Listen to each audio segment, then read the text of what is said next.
Hey guys, welcome to Taste This TV. I'm Chef Joe Ciminera. Today we're going to be doing Sicilian pizza. Now we're doing a couple of things with this classic Sicilian pizza. Number one, it's Sicilian pizza my way, which means you got to have an incredible pizza peel ready to go. If anybody wants to know where to get this baby, go to lowtechsales.com.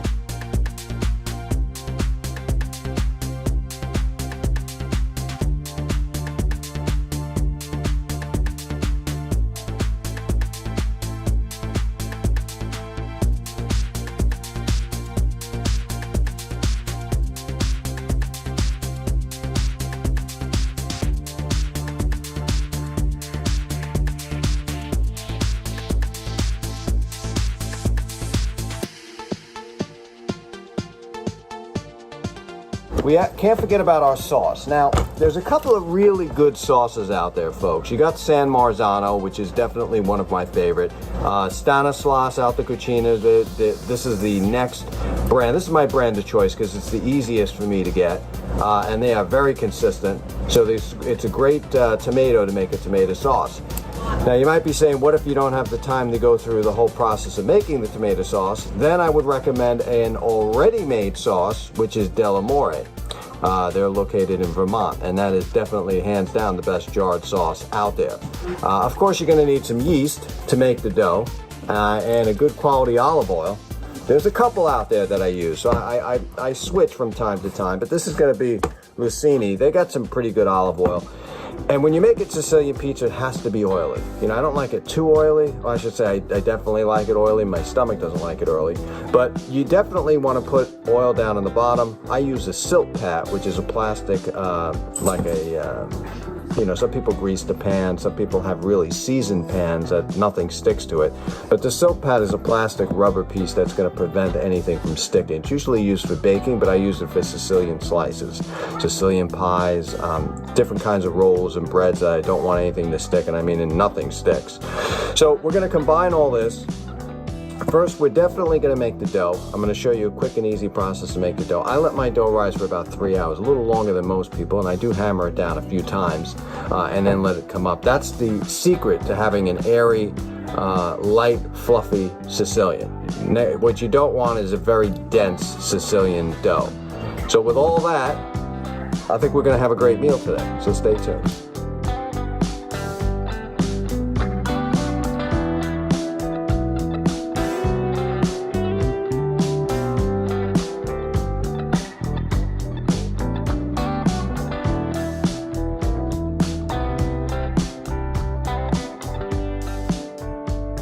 Now in here I have 2 tablespoons of yeast. You could use this instant yeast if you want. I mean, look, there's wet yeast, right? If you work in a pizzeria, you know what I'm talking about with wet yeast, or in the food service business.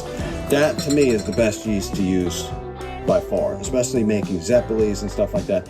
But the dry yeast is just as good. But you're gonna need some sugar as well. So we also added a teaspoon of sugar. The sugar will help feed the yeast, it'll help it rise, it'll help it do its thing that nature intended. So it doesn't matter which yeast you use. I'm using 2 tablespoons because again, I like a nice fluffy and airy dough, and the more yeast for me the better. This one seems to be one of the good dry yeast on the market, but I don't care which one you use. Mix it up really good. It has to be warm water, not hot. If the water is hot, then it's going to kill the yeast and it won't do its thing. So we're going to take this, we're going to put it in the mixing bowl right now.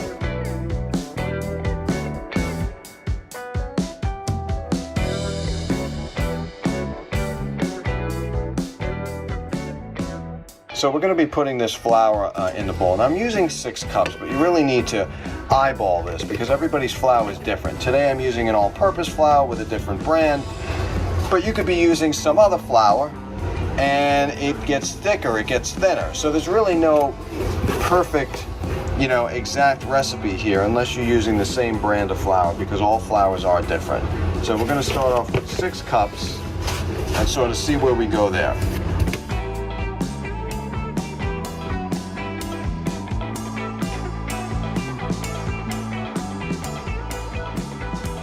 Tablespoon of salt in there. Now what kind of salt can you use? Well, you can use kosher salt, sea salt. It doesn't really matter, but keep in mind, I have sea salt here, right? So every salt is different as well. Some salt is going to be really strong, like what's the name of that, cross salt, is totally powerful. I mean, it would be 1 teaspoon of my tablespoon. You could use kosher salt, but just remember kosher salt has a thicker and bigger grain. So you have to, this is considered like, you know, sea salt, but it's almost like a round salt. It's, you know, it's not, the granules are not that big. All right, anyway, you're gonna need a teaspoon of this.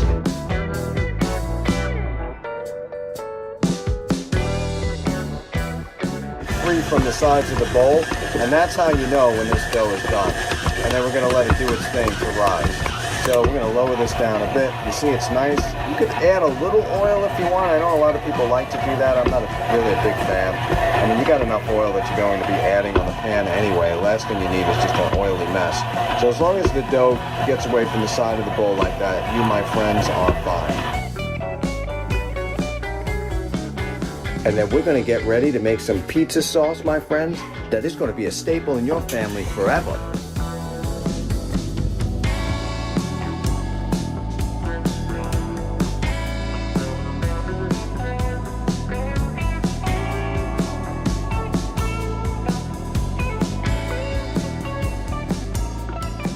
Onions are in a pan, and we're going to take some olive oil. I like about maybe, I don't know, 2 tablespoons.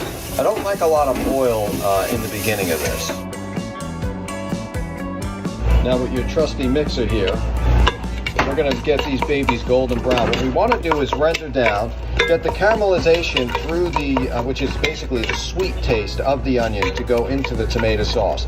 This will have it taste less acidic.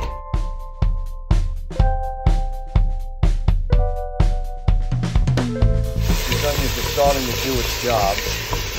We still got a while to go. Take your time on this, because the more you cook down these onions, the sweeter you're going to get the flavor, and it's going to make your sauce taste that much better. All right, so this is looking good, but not quite there yet. You know, we want a nice dark color, and then we're going to go to the next stage.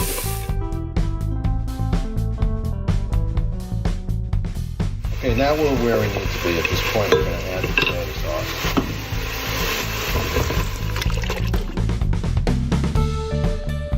Now, the thing is with this tomato sauce is I like to just get my hand in there for a little while.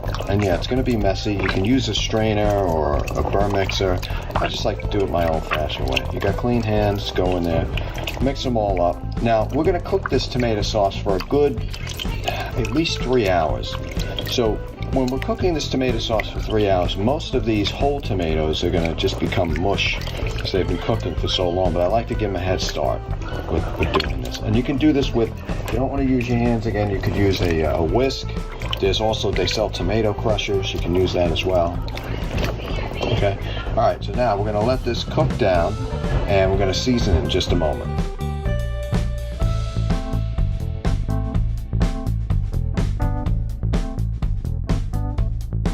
These ingredients are essential to a good tomato sauce.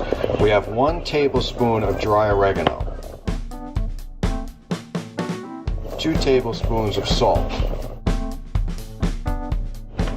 1/2 teaspoon of black pepper. I always say black pepper is like a hidden gem to this. And 1 tablespoon of dry basil.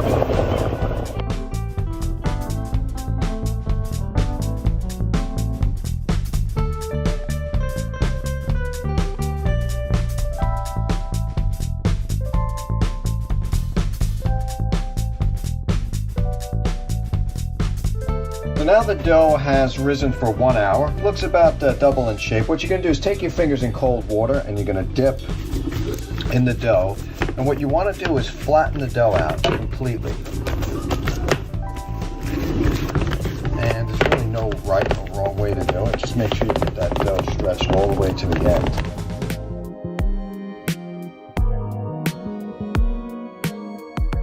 It should stretch relatively easy. Okay, good. Let's get the ends, because this is an important stage. You have to shape it, because we're going to have it rise again. All right, next, go to the water again, dip your fingers in there, and what you want to do is poke these holes in there. This is going to get it really like almost aerated. It's also going to help when you put the sauce down, since this pizza is actually going to rise again for probably another hour. So it's going to get double its size, nice and puffy. We'll let its yeast do its thing. And then we'll be ready to go to the next phase, but that's how it should look. We're going to put it back in the oven.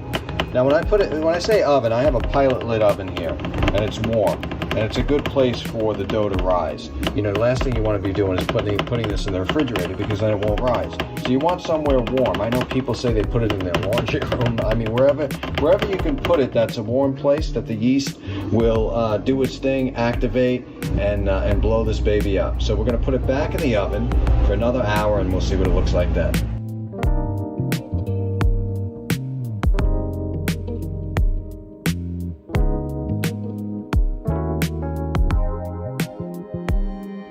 This is the Sicilian pizza that we made, or the dough, in a prior show. We're going to be assembling it. So if you're ready for some New York Sicilian style, get ready. So here we have the dough. First, what we're going to do is put some fresh mozzarella.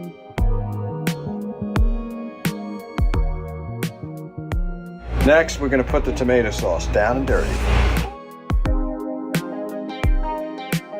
Now there was a request for a lot of cheese on this baby, so that's why you're going to see two hands going in here. We're going to put that in the oven, 400 degrees for about 20 minutes.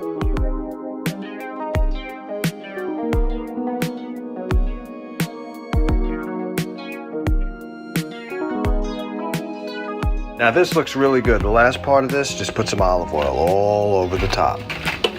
So here you have it, the Sicilian pizza all the way from New York. Ladies and gentlemen, no rules in cooking.